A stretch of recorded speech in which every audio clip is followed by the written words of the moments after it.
BJP जैसे इतनी बड़ी पार्टी से कैसे लड़ेगी कांग्रेस? बताता हूँ, पहले ये देखो। जब इतनी बड़ी कहती हैं तो इतनी पे इतना जोर क्यों देते हैं? कितनी बड़ी है?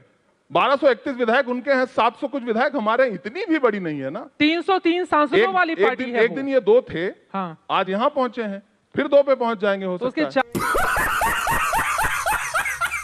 हार जीत उतार चढ़ाव राजनीति का हिस्सा है, लोकतंत्र का हिस्सा है। इसे हम भी स्वीकार करते हैं, इसे इन्हें भी स्वीकार करते हैं। मोदी युग लेकिन जब ये से शुरू हुआ है लगातार ग्राफ गिरा नहीं है मोदी कांग्रेस युग, पार्टी का। युग क्या? युग या तो सतयुग होता है, या तो द्वापर होता है, या तो कलयुग होता है, या तो त्रेता होता है। मोदी युग क्या है? अरे उनके युग में कांग्रेस पार्टी का ग्राफ लगातार गिर रहा है। नहीं, देखिए, तो बीजेपी कहती है मोदी युग में कांग्रेस पार्टी जा रही है। इसी युग में लगातार लोकतांत्रिक मूल्यों के लिए सड़क से संसद तक लड़ रहे हैं, जनता के मुद्दों पर लड़ रहे हैं, महंगाई पर लड़ रहे हैं। हम सवाल कर रहे हैं कि रसोई गैस 400 की जो थी वो 1150 की क्यों हो गई? सही पकड़े हैं। हम प्रश्न कर रहे हैं, हम इनसे लगातार पूछ रहे हैं। और सुधांशु जी, रसोई गैस पे तो बीजेपी जवाब देती है। बिल्कुल मैं जवाब देता हूँ। पहली बात, युग कोई भी हो, अगर राहु काल लग जाता है तो फिर सारा युग जो है वो ध्वस्त हो जाता है। अब जो इन्होंने रसोई गैस की बात कही, मैं कहता हूं सब लोग अपने अपने मोबाइल खोलिए और देखिए, जनवरी 2014 में एलपीजी गैस का सिलेंडर 1241 रुपए का था। आज कोविड के बाद, रशिया यूक्रेन वार के बाद, जब पूरे दुनिया की अर्थव्यवस्था पूरी तरह ध्वस्त होती चली जा रही, उसके बाद भी 1100 रुपए का है। ये क्या हो गया? ये क्या सुन रहा हूं मैं? चित्रा जी, यही बात है ना, ठीक है कि आप सवाल पूछेंगे यहाँ का तो लेके जाएंगे आपको आंकड़ों की ऐसी बाजीगरी बताएंगे, जनता को तो इतने का था, इतने का मिलता था। मैं आपसे बहुत विनम्रता से एक बात कर रहा हूं सुधांशु जी, आंकड़ों की बाजीगरी अपनी जगह है। आप बताएंगे कि 9 सिलेंडर देते थे, आज प्रधानमंत्री उज्ज्वला योजना से जो मिलने वाले गैस सिलेंडर है उसको कोई रिफिल करा पा रहा है? आप ग्रामीण अंचलों में जाइए, महिलाओं से बात करिए। फिर भी ये क्यों जीत जाते हैं? सिलेंडर में इमरान प्रताप सिलेंडर गढ़ी जी, ये में बड़ा काट सवाल है। करके लोग उसके नीचे लकड़ी जला करके खाना बना रहे हैं। ठीक है, ये बड़ा सवाल है। अब आप बड़ा कह रहे हैं सवाल महंगाई ये है, बहुत बड़ा है, ये बेरोजगारी बड़ा सवाल मुद्दा है कि ये जीत क्यों जाते हैं। है ये मुद्दा, लेकिन उसके बावजूद अगर ये जीत रहे हैं तो इसका मतलब आप समझ रहे हैं। मैं रीजन बता रहा हूं। अब मैं बता नहीं, ये प्रश्न इन्होंने हमसे पूछा है, जीत क्यों रहे हैं? अब ये मत कहिएगा ईवीएम में गड़बड़ी है। नहीं, फिर वो ईवीएम गुजरात में चुनाव में वैसे अच्छा रहा। ये बिल्कुल नहीं कहूंगा कि चुनाव में ईवीएम को किसी ने दोष नहीं दिया है, ये एक अच्छी बात। गड़बड़ी है। मैं ये भी नहीं कहूंगा कि मीडिया में गड़बड़ी है।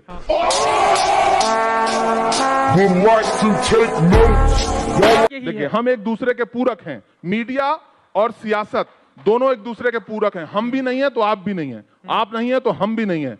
हमें आप बुलाते हैं, हमारा स्वागत करते हैं इसलिए क्योंकि हमारी जरूरत है आपको, आपकी जरूरत हमें भी है। हम एक दूसरे को सम्मान दें, एक दूसरे की सच्चाइयां देश को दिखाएं। तुम्हारी बज़्म के बाहर भी एक दुनिया है मेरे हुजूर, बड़ा जुर्म है ये बेखबरी। हम एक दूसरे के साथ हैं, हम एक दूसरे के पूरा। बेखबरी रहती तो खबर देने के लिए यहाँ क्यों बुलाते आपको? मैं व्यक्तिगत, मैंने कहा ना, सूरत में चुनाव हुआ, अगले दिन 30 से ज्यादा हीरा कारोबारियों के यहाँ छापे पड़ने शुरू हो गए। समझ रहे हो? समझ रहे हो ना? टाइमिंग का खेल कितना शानदार है। आप इसे नहीं मानेंगे कि एजेंसियों का दुरुपयोग है। अब सुप्रीम कोर्ट ने तो कहा ही था सीबीआई तोता है क्या? हाँ। कि आप एजेंसियों आप ही के समय में कहा था ना? एजेंसियों का सदुपयोग कर लीजिए चुनावों के समय पे, और उसके बाद फिर ये कहिए कि ये जीत क्यों जाते हैं। हम भी परेशान हैं, जीत क्यों जाते हैं। मुद्दे पूरे देश में इनके खिलाफ हैं, हम भी परेशान हैं, देख रहे हैं। मैंने कहा ना 100, मैं मोरबी होके आया, 54% से ज्यादा वोट प्रतिशत मोरबी होके आया हूं। मैंने कहा ना, लाशें बिछी थी फिर भी जीत गए। अब तो देश से सवाल पूछना है कि भाई और कैसे, तुझको कितनों का लहू चाहिए अर्ज़े वतन, कितनी आहों से कलेजा तेरा ठंडा होगा। तो हमें भी तो पूछना है। सुधांशु जी, देखिए, पहली बात तो मैं, इन्होंने आंकड़े की बात कही, आज के जमाने में सबके हाथ में फोन है, जाके चेक कर लीजिए। हमारे जमाने में कभी भी, सिर्फ 2020 कोविड का दौर छोड़ के, महंगाई की दर कभी डबल डिजिट में नहीं रही है, अटल जी के जमाने से लेकर मोदी जी के जमाने तक, और इनके जमाने में हमेशा ज्यादातर डबल डिजिट में रही है, 10% से ऊपर रही है। ठीक है, 2010-12 में ये बताइए, महंगाई डायन खाए जाते, किसके जमाने में बना था गाना? हमारे जमाने में बना था, हमारे जमाने में बना था, थी तभी तो और बना हमने था। बनने दिया था। महत्वपूर्ण बात यह है कि हमने बनने दिया था, हमने पाबंदी नहीं लगाई थी। आज तो स्थिति है कि कहा गया है, ये पाबंदी लगा रहे हैं, कोई न बोले। गाली तो बक रहे हैं बैठ के सब लोग। सुनिए ना सुधांशु जी, अब मेरा टर्म की मौत और हिटलर की मौत बोल, मेरा टर्म, विक्टिम कार्ड मत खेलिए, बोलने दीजिए। कहा गया है मिर्जापुर का वो पत्रकार याद है जिसने मिड डे मील वाली खबर चलाई थी? कितने दिन जेल में रहा था? पत्रकार था वो। और भी कितने पत्रकारों का उदाहरण दूं? याद है आपको जब हाथरस में रात के 2 बजे आपकी पत्रकार महिला साथी कवर कर रही थी तो पुलिस कैसे बाड़बंदी कर रही थी? ये आज हमको स्वतंत्रता की बात कर रहे हैं। कहा गया है, सुना गया है कोई न बोले, ज़बां दराजों को मशवरा है कोई न बोले, अजीब लुकनत पसंद हाकिम से वास्ता है, जो चाहता है जो सोचता है कोई न बोले। बोले ना कोई। आज आप गाना लिख दीजिए, महंगाई पे जेल चले जाइएगा। अरे आप इतना तो बोल रहे हैं, कह रहे हैं बोले नहीं दिया जा रहा है। हम ये बोल तो रहे हैं, कमाल हो गया। हम बोल रहे हैं। अरे आप कौन हैं? हम तुम्हारे पापा हैं। मैं इसलिए जिंदा हूं कि मैं बोल रहा हूं। सब लोग बोल रहा है। दुनिया किसी यहाँ पर बैठा हुआ हर शख्स बोल रहा है कि इसकी जुबान पर ताला लगा हुआ है। कितने पत्रकार जेल गए आपको नहीं पता है? यहाँ पर नहीं, एक कम से सेकंड कम पत्रकार साथियों का तो पक्ष लीजिए। एक सेकंड, बिल्कुल चित्रा जी, कम से कम पत्रकार साथियों का तो पक्ष बात लीजिए। सुनिए। आप अगर ये कहेंगे कि जुबान पे ताला क्यों नहीं पूछा जा रहा है सवाल। वाराणसी में एक पत्रकार ने खबर दिखाई, डीएम साहब ने बुला करके क्या हाल किया, मिर्जापुर में जेल भेज दिया। आप कह रहे हैं कि पत्रकारों के मतलब सब स्वतंत्रता है, आप मानती हैं? इमरान जी, अगर आप सरकार की तारीफ करेंगे तो पर हम आ स्वतंत्रता जाएंगे। है। एक सेकंड सर, आप सरकार की गौण हो तारीफ जाएंगे। करेंगे आप तो मेरी बात स्वतंत्रता है। सुनिए। सरकार की तारीफ यही वो नहीं देश करेंगे है तो जहां पर एक वक्त स्वतंत्रता ऐसा आया नहीं था है। जब काला अखबार भी निकला था, और उस दौर को बताने की जरूरत नहीं है। यही वो दौर है जब हमारे स्क्रीन भी काली हुई थी टीवी चैनल की। गजब बेइज्जती है। आपकी पार्टी के भीतर इतना सिरफुटौल है, चाहे राजस्थान और हिमाचल प्रदेश, इनके वहां आज चुन लिए गए भूपेंद्र पटेल जी। हाँ, आपके वहां सिरफुटौल अभी चल रहा है। हमारे सिर्फ फटोवल पे आप बात कर रही हैं। विजय रूपानी जी क्यों हटाए गए थे पता है आपको? नहीं पता होगा। आप बताइए, पूरी आप बता कैबिनेट दीजिए। हटा दी गई। हाँ। कोई बोल नहीं सका। फिर भूपेंद्र जी चुन लिए गए। उत्तराखंड में 3 मुख्यमंत्री बदले गए। किसी ने चू की? नहीं की ना। कर ही नहीं सकते, कर ही नहीं सकते। हमारे यहां लोग बोल रहे हैं, लोकतंत्र है। बोलते क्या निकल लेते हैं दूसरी तरफ। आंतरिक लोकतंत्र है। हमारे लोग बोलेंगे नहीं तो मीडिया को मसाला कैसे मिलेगा? तो अच्छा है, कारोबार चल रहा है, ठीक है। जब यही नहीं, अभी और सुनिए। आपके लोग बोलते कहाँ हैं? वो लोग तो देखिए, निकल लेते हैं इधर से उधर। इनको लगता है सरफुटौल चलने दीजिए। हमारी आपको वो सरफुटौल लग रही होगी, मेरे लिए वो आंतरिक लोकतंत्र नहीं है। हम बता रहे हैं, बहुत अच्छा। बहुत वो कह रहे हैं आपके वहां तो आंतरिक लोकतंत्र है नहीं। हमारी दिल्ली से नाम लिखकर चला जाता है। होता तो आप बताइए, होता तो एक झटके हमारी- में बिना चुनाव के जेपी नड्डा जी फिर से अध्यक्ष हो गए। हमारे यहाँ राष्ट्रीय अध्यक्ष वोटिंग से चुने गए। शाबाश। और कौन कितने साल रहा है आंतरिक लोकतंत्र- गिनाया जाए क्या उसको? कमाल देखिए, है। हमारे और इनमें जमीन आसमान का अंतर है। कारण होना ये भी है चाहिए। कि ये सत्ता केंद्रित लीडर आधारित पार्टी है, हम विचारधारा केंद्रित कैडर आधारित पार्टी है। इसलिए आज की क्यों, हम 71 साल से आज तक भाजपा में कोई वर्टिकल डिवीजन नहीं हुआ है। हमेशा हमारे यहां सहज परिवर्तन हुआ है, और इनके 137 साल के इतिहास में कोई 20 साल बता दें जो डिवीजन न हुआ हो। और अंतिम प्रधानमंत्री जो बोलूं इनके अब हुए, मैं? एक मिनट, अंतिम प्रधानमंत्री डॉक्टर मनमोहन सिंह, उनकी जुबानी बोल रहा हूं। प्रणब मुखर्जी जी के पुस्तक विमोचन के समय उन्होंने खुद बोला मंच से कि जब मुझे प्रधानमंत्री बनने को कहा गया तो मैं प्रणव दा के पास गया। मैंने कहा, प्रणव दा आप मुझसे अधिक योग्य हैं, प्रणव दा आप सबसे अधिक योग्य हैं, मगर मैडम ने मुझे कहा है प्रधानमंत्री बनने के लिए। तो आपका लोकतंत्र नेहरू जी से लेके और सरदार मनमोहन सिंह तक सबने देखा। इमरान, देखिए सुधांशु जी, आप ये कह रहे हैं कि हमारे यहां से छोड़ के लोग दूसरी जगह चले जाते हैं। हाँ, चले जाते हैं। आपके यहां से छोड़ के जाएं कहां? अडवाणी जी बेचारे कहां जाते? जोशी जी कहां जाते? सिद्धरमैया जी, इनके येदुरप्पा जी कहां जाते? कोई जगह है क्या? जाएंगे ईडी सीबीआई जितना कुछ है सब पीछे पड़ जाएगा। तो इससे है चुप होके बैठे रहो। एक नई पार्टी इनके यहां बनी है, उसका नाम है मार्गदर्शक मंडल पार्टी। वहां जाते हैं लोग, आराम से बैठते हैं, बिल्कुल आराम से, बोल नहीं सकते, एक शब्द नहीं बोल सकते, नहीं जा सकते, कहीं नहीं जा सकते। वही एक पार्टी है जहां जा सकते हैं। दूसरी बात, अब ये कह रहे हैं कि आंतरिक लोकतंत्र, नेहरू जी का हवाला देके इतिहास में चले जाएंगे। विचार कहेंगे हम वैचारिक रूप से बड़े सुदृढ़ लोग हैं। जिन्ना के साथ मिलकर के सरकार बनाने वाली विचारधारा आज ये कहेगी नेहरू जी को कोसेगी। नेहरू जी ने इस देश के लिए जो किया है उसको स्वीकार नहीं करेंगे, सही पकड़े हैं। क्योंकि किसी का बेहतर स्वीकार कर ही नहीं सकते। बस कोसो, उस समय देश की परिस्थितियां कैसी थी उस पर चर्चा नहीं करेंगे। बस नेहरू जी के कद को छोटा करना चाहेंगे, नहीं छोटा होगा। कितना भी प्रयास कर लीजिए सुधांशु जी, नेहरू जी का कद इतना बड़ा है कि आप कोई भी जब उनकी आलोचना करने के लिए उनके साये में खड़ा होगा तो बहुत बौना नजर आएगा। अब दूसरी बात, मनमोहन सिंह जी और प्रणव दा की। मैं भी ये मानता हूं कि आप मोदी जी से ज्यादा योग्य हैं, ज्यादा पढ़े लिखे हैं, ज्यादा डिग्रियां हैं आपके पास, आपको प्रधानमंत्री होना चाहिए।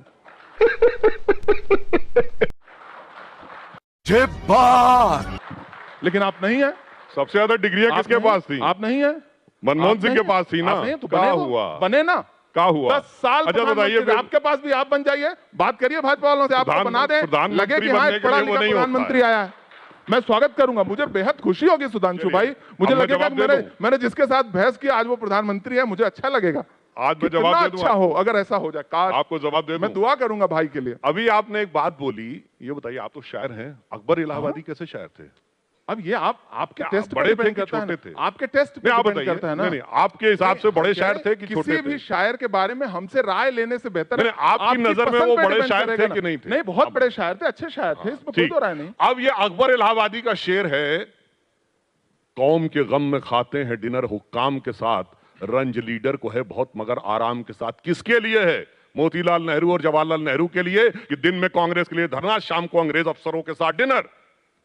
100 साल पहले कहा गया, हमने छोटा नहीं किया जनाब, आपने खुद किया है। इसलिए हम ये कहना चाहते हैं कि इसीलिए मैंने एक शायर को कोट बड़ा किया, हल्का जिसमें उदाहरण कोई था। इसको हल्का उदाहरण आप क्या जैसे होता है? बौद्धिक आदमी से इतने हल्के क्यों? उदाहरण की उम्मीद नहीं अरे की भाई, जाती।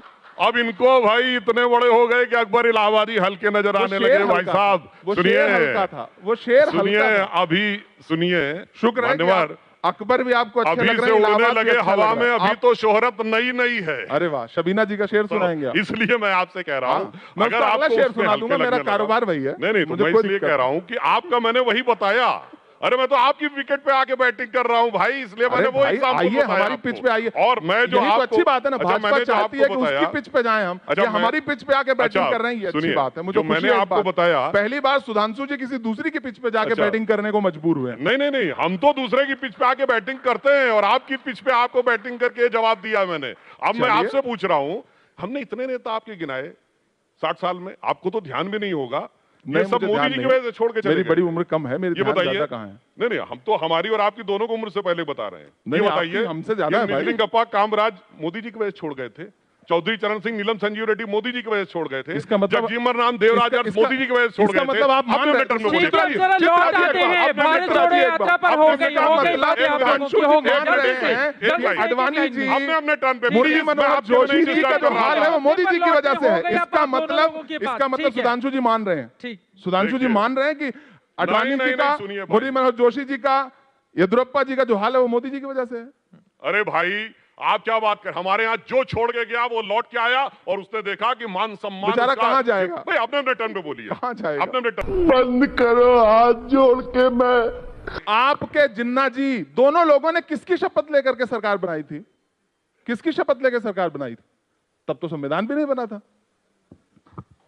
सुनिए, भारतीय जनता पार्टी भारतीय जनसंघ की तो थी नहीं। किसके जमाने की बात कर रहे हैं आज ये कहेंगे कि हमारा उनसे नहीं, कोई रिश्ता ही नहीं था। किसके जमाने की बात कर रहे हैं? आज ये कहेंगे कि उनसे हमारा नहीं, कोई आप रिश्ता ही बताइए नहीं। ना। आप ही तो कह रहे हैं कि मैं अरे आप विचारधारा वाली बताइए ना। पार्टी हूं। अच्छा, चलिए। मैं वैचारिक चलिए, अब पार्टी हूं। दूसरी बात कह हम रहा कह हूं। रहे हैं, सुनिए, अब दूसरी बात। सुधांशु जी, मेरी बात पूरी होने दीजिए ना। आपने मुझसे आप मुझे पूछा, आप बोल रोकेंगे, लीजिए। आप मुझे रोकेंगे, मैं चुप हो जाता हूं। मैं आपसे उम्र में छोटा हूं, लेकिन अब छोटों का भी सम्मान करिए भाई। यही तो कह रहा हूं ना कि बोलने दीजिए। आप संसद में माइक बंद कर देंगे, यहां आवाज दबा देंगे, ऐसा तो नहीं चलेगा ना। मैं ये कह रहा हूं चित्रा जी, हम आज डिबेट करने कहां हैं? जब भी आप तात्कालिक बातों पे बहस करेंगे, ये आपको ले जाएंगे 1947 से पहले, अतीत में। अतीत का मातम करेंगे, वर्तमान पे बात नहीं करेंगे। अरे कहना क्या चाहते हो? हिमाचल हारे हैं, गुजरात जीते हैं, दिल्ली हारे हैं। 3 राज्यों में चुनाव था। इसी एमसीडी में रक्षा मंत्री, फलाना मंत्री, ढिकाना मंत्री, कौन नहीं उतार दिया गया? अरे उनके जाते तो हैं, आपके तो जाते भी अरे नहीं हैं। कमाल है। बिना उनके जाते गए, तो हैं सुनिए, कम से कम। बिना गए चित्रा जी, सड़क पर उतर बिना कर गए, नेताओं सुनिए, को लड़ते हुए दिखना तो चाहिए कम से कम। एक अकेली प्रियंका आप गांधी ने, बता रहे सुनिए, हैं अब सुनिए ना, मोरबी में कौन गया कांग्रेस का बड़ा नेता? मोरबी पे इतना नाराज क्यों हो रहे हैं? मोरबी के जिक्र में आपको तकलीफ क्यों हो रही है? बिल्कुल क्यों तकलीफ हो? नहीं होनी चाहिए। मैंने रिपोर्टिंग की है, संवेदना, मैं भी मोरबी, मैं गया हूं रिपोर्टिंग की है, मैं मोरबी गया हूं, गई थी वहां मैं पर गया हूं मोरबी, लोगों का, मैं मोरबी में सभा करके आया हूं। आप चित्रा जी, मेरी कीजिए बात ना, सुनिए। नाम बताइए, एक नाम बताइए नेता का, एक नाम बताइए नेता का। एक अकेली प्रियंका गांधी ने हिमाचल में, कौन गया एक कांग्रेस का? अकेली क्यों प्रियंका नहीं जाती है गांधी ने कांग्रेस पार्टी वहां हिमाचल पर? प्रदेश में कौन जाएगा कौन नहीं जाएगा ये आप थोड़ी निर्णय करेंगे, ये आप निर्णय नहीं करेंगे, ये हमारी पार्टी निर्णय करेगी। और इस पर आप बहुत उत्तेजित भी नहीं होंगी। मेरी बात सुनिए, मेरी बात सुनिए, कहां नहीं कि अशोक गहलोत जी गए थे जिस दिन ये हादसा हुआ उसी दिन, विजुअल उठाइए। हमारे प्रदेश अध्यक्ष गए थे, अशोक गहलोत जी गए थे, उठाइए विजुअल, दिखाऊं आपको खोल के अभी।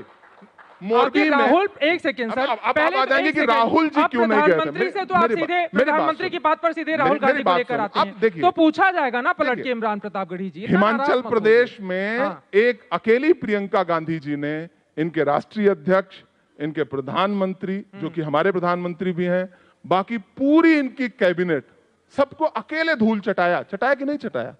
वहां के स्थानीय नेता, स्थानीय नेताओं ने भी। हाँ, लेकिन मजे की बात आपको बताऊं, मैं पूरे गुजरात में गया, गुजरात के मुख्यमंत्री का नाम ग्रामीण अंचल में किसी को पता ही नहीं था।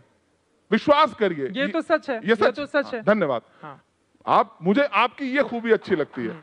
चित्रा जी में तारीफ मत कीजिए। चित्रा जी में एक नेता लोग तारीफ करते हैं तो डर ही लगता है, तारीफ छोड़ दीजिए। अच्छा लगता है कि चित्रा जी में एक उत्तर प्रदेश जिंदा है जो ये कभी कभी सही बातों पर मुहर लगाती हैं। खुशी इस बात की। अब रही भारत जोड़ो, अब भारत जोड़ो यात्रा, अब यूपी चले गए आप, हिमाचल प्रदेश में जीत का क्रेडिट प्रियंका गांधी को सबको दिया। इन्होंने आपको न्यूज दे दी, जीत का क्रेडिट प्रियंका गांधी को सबको है। हाँ, 2 सीटें यूपी में आई हैं। अब मजे की एक बात बताऊं, बहुत मजे की बात। मोदी जी गुजरात जीते तो आप ही ने टीवी चैनल, जितने सारे चैनल उठा के देख लीजिए, स्क्रीन पे सबसे बड़ी फोटो किसकी है? मोदी जी की। लेकिन हिमाचल हारे तो वहां किसकी फोटो लगाई गई? नड्डा जी की। कमाल है भाई। एमसीडी हारे तो किसकी फोटो लगाई गई? यहाँ के प्रदेश अध्यक्ष की। अब जवाब मतलब जीत आप, किसकी फोटो लगनी चाहिए? जीत की क्रेडिट प्रधानमंत्री जी। हाँ। तो हार की क्रेडिट कौन लेगा? अरे गुजरात शाबाश, उनका गृह राज्य है, गुजरात का गृह राज्य है, वहां पर मोदी के नाम पर चुनाव लड़ा। 50 किलोमीटर 30 किलोमीटर से ज्यादा का उन्होंने रोड शो किया। अरे 50 किलोमीटर का अहमदाबाद में, अगले दिन मैंने देखा एम्बुलेंस को रास्ता दिया था। सबसे बड़ी खबर यही थी, मैंने देखा था उसे, एम्बुलेंस को रास्ता दिया था। आप मुझे बताइए चित्रा जी के, अरे काफी देर हो गई। अरे भाई आपने भी बहुत देर बोला था भाई। ठीक है, बोलिए। आप मुझे बताइए कि गुजरात उनका गृह राज्य है, गुजरात में उनकी फोटो लगी, उनके नाम पे चुनाव था। मैं प्रधानमंत्री जी का हिमाचल का भाषण सुनाऊं आपको, जिसमें वो कह रहे हैं कि हिमाचल वालों आप वोट देंगे तो नरेंद्र मोदी को मिलेगा। सुनाऊं?